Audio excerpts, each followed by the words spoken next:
Hello, my name is Robert Goodwin, and this is Law on the Line. I would like to welcome my guest to this session, and Pete Ventris from the law firm of Brous, and Ventris. Is that correct? Yes, it is. Thank you. Pete, welcome aboard to Law on the Line, and today we're going to talk about mediation, and particularly your expertise, which is family law mediation. And I understand, and I know, we've had cases together over the years, and in your role both as an attorney and as a mediator. And first, you've been practicing for how many years, Pete? A little more than 30. And you've been a mediator, Rule 140 mediator, for how many years? Been doing that 10 to 15 years, not exactly sure how long. And so for our audience, and what is a Rule 140 mediator?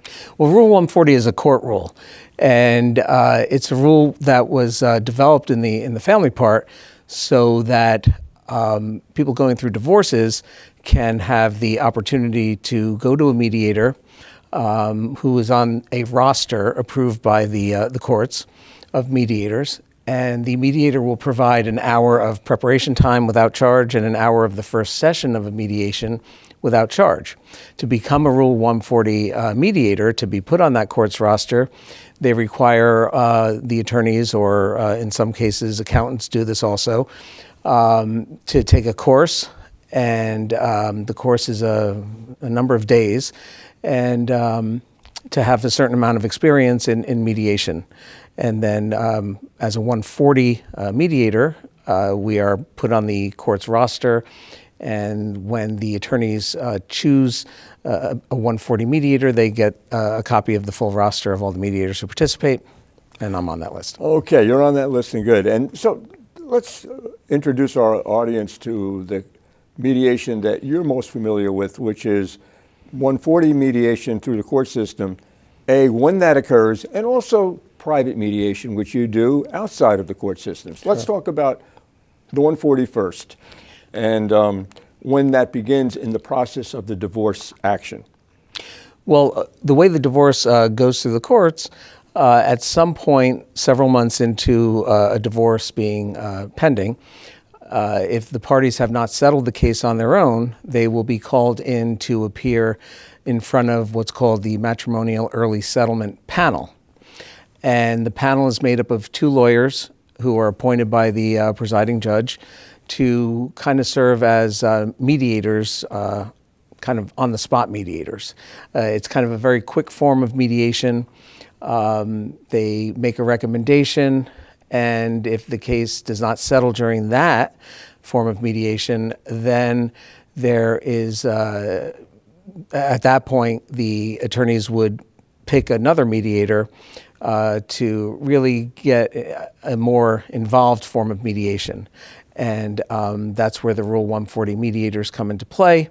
And the court signs an order appointing someone as mediator, and they try to resolve the case through mediation there. And since the onset, I guess, of COVID and the changes in the way we actually practice, most mediations are done remotely via Zoom. Is that accurate? Yes. Before the pandemic, I didn't even know about Zoom before the pandemic, so I certainly never did a remote mediation before the pandemic. Since then, the vast majority of mediations are done remotely over Zoom. So what is the distinction? You mentioned an ESP. So for our audience, what is the distinction between an ESP and the mediation? Okay. Well, an ESP is the Early Settlement Panel. That's the form of mediation where there are two attorneys appointed to hear the case.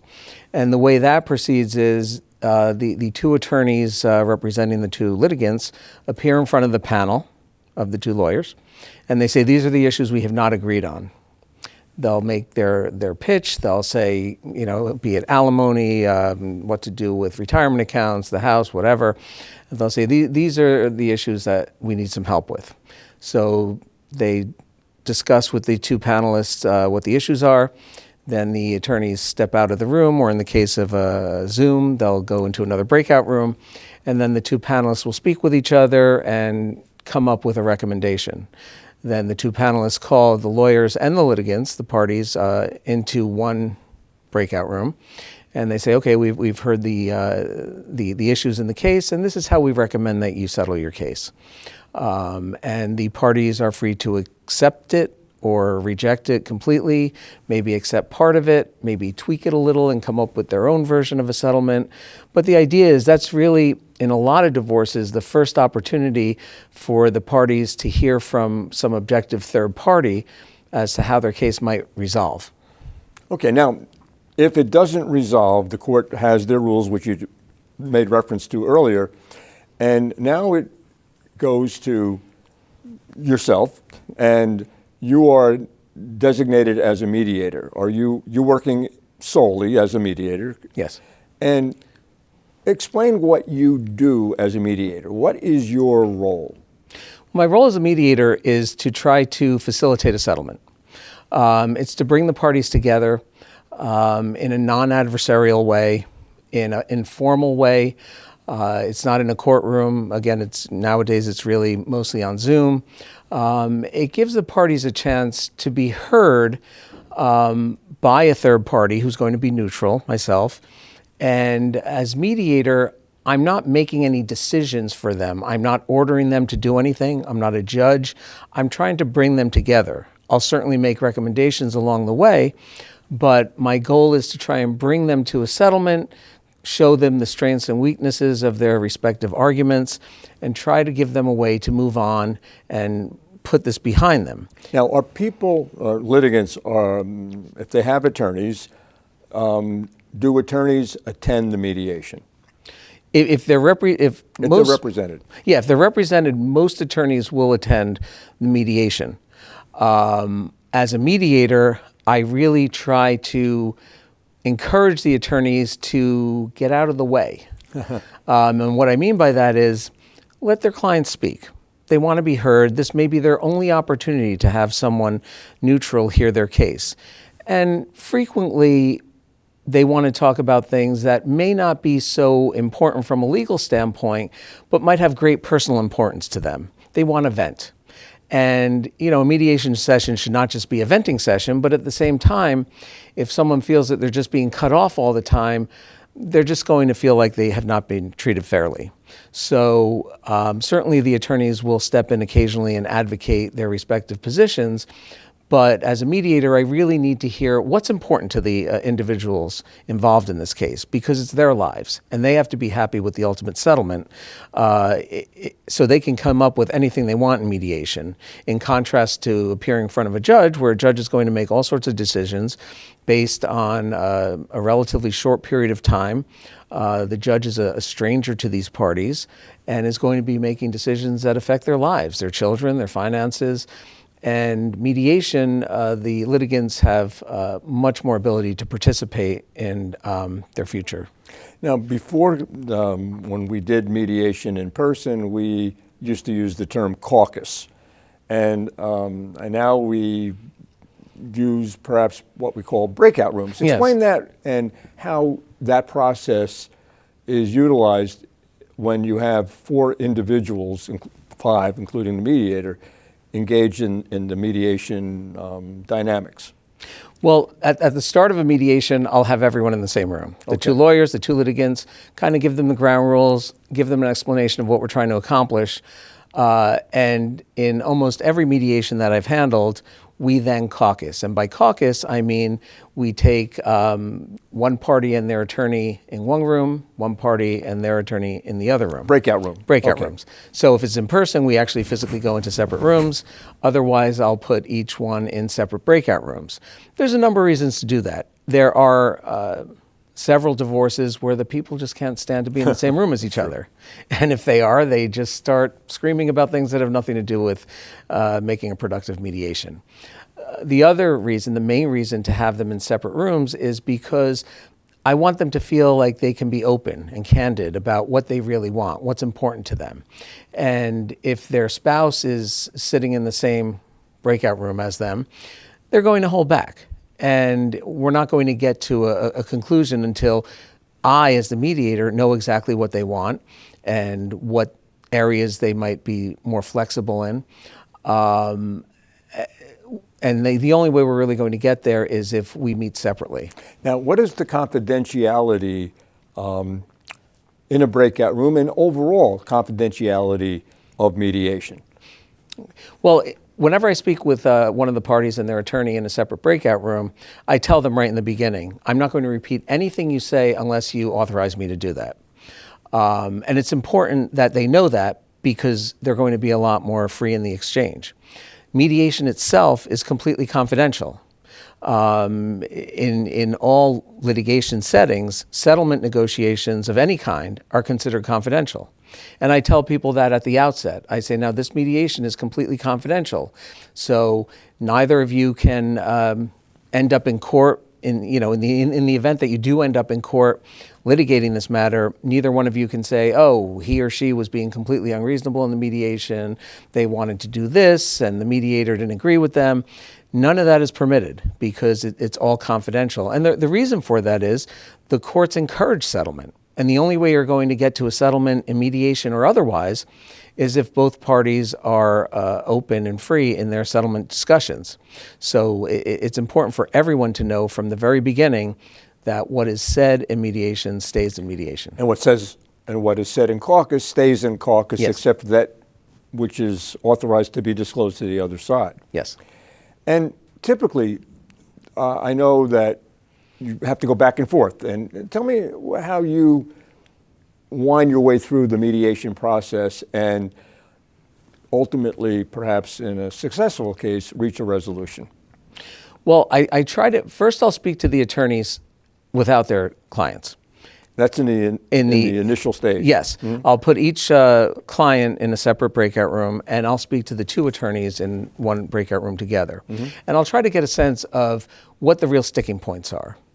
And which issues should be very easy to resolve and which issues are going to take some time and some discussion.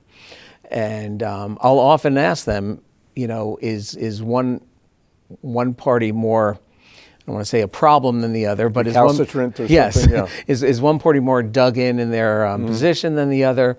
And in that case, maybe I should speak to that party first, see where they are, get a sense from them what looks like, what are the non-negotiables, if there are any.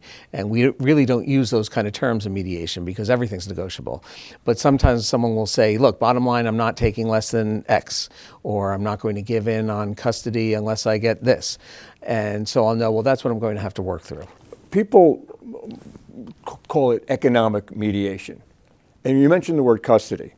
And do you, as an economic mediator, if the parties agree to have that issue brought before you, do you discuss the issue of custody and parenting time as well?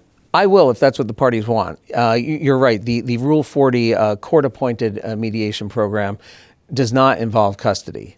But there are, I've had a number of mediations where the parties want to talk about it, and frequently it makes sense because even though the court-appointed 140 mediation is just supposed to address economic issues, well, sometimes the economic issues involve college costs, or they might involve extracurricular costs. And child support, of Child course. support. And it necessarily requires that we talk about custody if that's the case, because if we don't know which party is going to have primary custody, we're not going to know who's paying child support. So, if that needs to be discussed in mediation, we really need to take a holistic view of everything together. And Pete, what do you expect from the attorneys? And then we'll get into pro se or self-represented litigants. In advance of the mediation, what do you want the bar, we're really focusing on the Middlesex County Bar, but the bar in general, the lawyers, what do you expect from attorneys in terms of their preparation for the mediation? It's very important for the attorneys to be prepared, to know their case. Something that happens all too often is I find that there are some attorneys who maybe don't practice as much divorce as other attorneys, show up at a mediation and they don't have some of the most significant facts just at their fingertips. I've had a number of mediations where I'll say to one of the attorneys, "Oh, what does your client earn each year?" And they don't know the answer. And then I know, okay, this might be a bit of a learning curve for the attorneys involved also if they're not prepared. So they need to be prepared. But beyond that, they need to tell their clients exactly what they're getting into. More often than not, when a client goes to mediation, they think the case is going to be over that day. Most people going through a divorce, this is their first time dealing with litigation of any kind. Maybe they've had a car accident in the bag, or maybe they had a traffic ticket or something, but this is a litigation they're deeply involved in. And, the lawyers need to tell them this is going to be an opportunity for you to try to settle all your issues, come to an agreement on your own without having the court involved and making decisions for you. And so you could move on, put this all behind you, and get on with your lives. Now, giving, as a pitch to lawyers who are going to appear before mediation, and I know there are court rules, but what kind of documents are you requesting, and how much in advance do you like to get those documents so that you can be the best mediator possible under the circumstances? Well, the sooner the better to receive them, but I recognize that all lawyers are very busy. I'm very busy, and more often than not, I'm receiving submissions the day before. Which is fine. I could handle it the day before. It would be nice to have it a couple of days before the mediation. I'd rather not receive them as they're walking in the door or turning on the Zoom, but because then I got to go through everything. And what we're talking about is you want to see tax returns, want to see pay stubs, maybe some account statements. If there's issues in school, again, if custody is going to be on the table. If there's any kind of report cards or any reports from guidance counselors, things like that. Just documentation that relates to the issues that we're going to have to address. And just explain, that is oftentimes appended to a case information statement. Just Yes. a couple of words on that. What is that, and how complete do you want it? Well, the case information statement really is the most important financial documentation that's provided in any divorce. It's supposed to be provided very early in the proceedings. It's a 10-page form. It lists out all the monthly expenses, all the assets, and all the debts that the parties have. It's really a snapshot of the parties' financial lives. And At what point in time? What's that? At what point in time? Do they provide it? No. Okay. At what point in time is it a snapshot? Oh, right. Okay. Well, there's a couple of columns. This case information statement, each party is supposed to tell us what were your monthly expenses during your marriage, while you were living together, while you were together as a family unit. Then it says, okay, now what are your expenses just for yourself?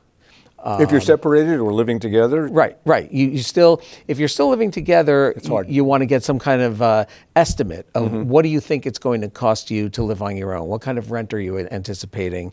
Your utilities and your car payments without providing for your spouse and the children also. And then you'll also want to see, what bank accounts are out there, what real estate is out there, and what the values and account balances are really as of the date that one party files the complaint for divorce. So you expect that CIS to be as complete as possible up to the date of the mediation? Yes. Even though it might be a few months old, that just as a word to practitioners and to litigants who are self-represented, update it so it is relevant on the date of the mediation. Sure. Because if you have accounts listed on a case information statement that was filed 8 months ago, some of these accounts may be down to nothing. And I'm looking at a case information statement that you filed in the beginning of the case, and there might be, 6 figures in the account, and now there's $20 in it. We know that we don't really need to talk that much about that account, or maybe we do. And find out what happened to the money, perhaps. Yes. When, you indicated that at mediation, parties are able to control the outcome of their case. And one of the topics that you wanted me to mention was the horrors of litigation. What do you mean by that? Well, if you do not go the mediation route, then you're saying we want to litigate this. We want to fight this out in court, have a judge make all these decisions for us. And when the parties are mediating, they could say, well, it's more important for me to have the house than to have these retirement accounts.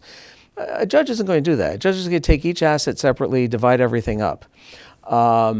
And in mediation, you can negotiate it and say, I really don't need every detail about every business venture you've been involved with. I got a good idea of it. But if you're going to have litigation in front of a judge and have a trial, you may have to hire a forensic accountant to comb through all your books and go through years of records and scraps of paper and receipts.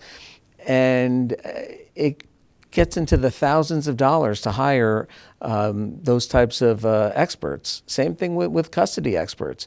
If there's a true custody fight, you're going to have to hire some kind of psychologist who is going to interview each party, interview the children, look at the parties with the children, talk to relatives, talk to friends, maybe talk to school people. And, you have these accountants and these psychologists diving into your lives that you just might not want to share everything. And the costs can just get astronomical.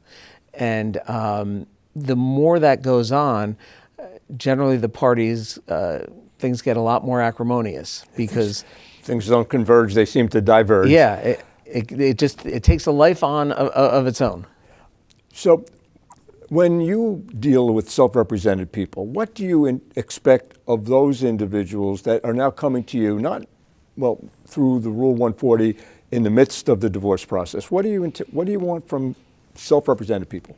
Well, they need a lot more instruction as to what they need to bring to mediation with them. Attorneys have a better idea of I know I'll bring, for example, what you talked about, that case information statement. I know I have to bring that. I know that this is what I'm going to bring. But, I'd still want them, I really want to explain to them right from the get-go that, the goal here is to reach a resolution. We all have the same goal here. We're not trying to cut down the other party or anything. We just want to get to the end of your case. And what's it going to take to get there? What do I need to know? What do I need to know about each of your jobs, your incomes, your assets? And when I know exactly what those issues are in the case, then I could advise them specifically what to bring. I know that the rule requires, you said, I think earlier, 1 hour of really you're volunteering your time for preparation and setting up the hearing and review of the documents, and then 1 hour is set aside for the actual mediation. Thereafter, what happens? And do you require a retainer agreement? For the court-appointed cases, I do not require a retainer agreement, but I tell them what the hourly rate will be. And after those 2 hours have elapsed, I'll say, okay, we're now at the point where if you want to continue, you're both going to be responsible for paying my fees. And usually split in half, yes. Or depending on right. circumstances. Mm-hmm. Why is that? I mean, it's obvious why it's economical. Parties are sharing the expense. Mm-hmm. Do you ever receive resistance from parties in terms of going beyond the 2 hours, or maybe that's not the best way of putting it? What happens at the end of the 2 hours if I do not want to go further? Do I get penalized? No. If one of the parties chooses not to go forward and just decides we're not making any progress here, or for whatever reason they just do not want to go forward, the court will not force them to continue in mediation if they don't want to. I can say, though, in the years I've been doing this, that's only happened a handful of times. And it's usually not because the mediation isn't productive. It's usually because one of the parties just doesn't want the divorce, or is just being stubborn generally, not on any particular issue. It's not like they think anything's particularly unfair. They just want to resist the whole process. And I try to explain to them that, sure, you can delay a divorce, but you can't stop a divorce from happening. And I think if they catch on to that, they'll realize, all right, well, I better do this. At the conclusion of the mediation, what do you report back to the judge? I think litigants need to know that. Let's assume it's successful or unsuccessful. What is the goal? What do you have to report back to the judge? Well, all the judge wants to know is, was the mediation successful? Were all the issues resolved? Were some of the issues resolved? Or were none of the issues resolved? As the mediator, I really should not be telling the judge any of the terms and really the parties shouldn't really be reporting any of the terms until they've signed an agreement. All right, let's talk about that because we only have a couple of moments left. Oh, okay. Talk about signing an agreement. When does something that, when you conclude a mediation and you think you have something that's agreed upon, when does it become an enforceable document, and how do you approach that conclusion of the mediation session? Well, I can prepare what's called a memorandum of understanding, an MOU. Or a term sheet where you just spell out all the terms. Both of them are pretty much the same thing. You say, these are the terms we've all agreed on, and alimony, child support, right. equitable distribution, et cetera. Okay. So we'll spell it all out in kind of just a basic outline. And you type that up or write it out? Sure. And then if the parties are going to sign it, I make it very clear, and it's in the memorandum of understanding or the term sheet, it'll say, by signing this, I acknowledge that these are the terms that will ultimately be incorporated into the final agreement. Okay, we only have 1 minute left. Oh, so wow, if okay. it's not signed by the it's signed by the parties, yes. Then that will be incorporated and that will become part of the final agreement? Yes. And is that enforceable by a court? Yes, that is. You would, in preliminarily to our show here, we discussed that you don't like to have self-represented parties sign an MOU. Right. Explain that, and I think we're going to have to conclude on that thought. I think it's important if someone is not represented that they go over the terms with an attorney beforehand, because mediation might have taken several hours. They might be getting punchy at the end. They might want to just end it and just sign something. If they don't have a lawyer with them, I send them back to speak to a lawyer before they sign something. So they have a document to show the lawyer, but it's not signed, so therefore it's not enforceable. Yes. I have a change of heart. I don't have to worry about it being an enforceable agreement. That's right. But with an attorney present, and it's now signed in the presence of their respective counsel, what's your opinion about the enforceability of that? Well, then I would expect that it's going to be enforced in a court. Even though it's not entered into a final MSA, right. Marital settlement agreement. Right, because the MOU will specifically say this shall be incorporated into a final settlement. Okay, Yep. Good. And I look forward to seeing you at the courthouse, maybe. Me too. Yeah, because we're deprived of that opportunity, I guess, to a certain extent. And I think we ran out of time. Okay. And Pete, it was a pleasure, and I think a very edifying program for both for attorneys and for family law litigants. Thank you. Peter. It's a pleasure. My Okay. pleasure, too.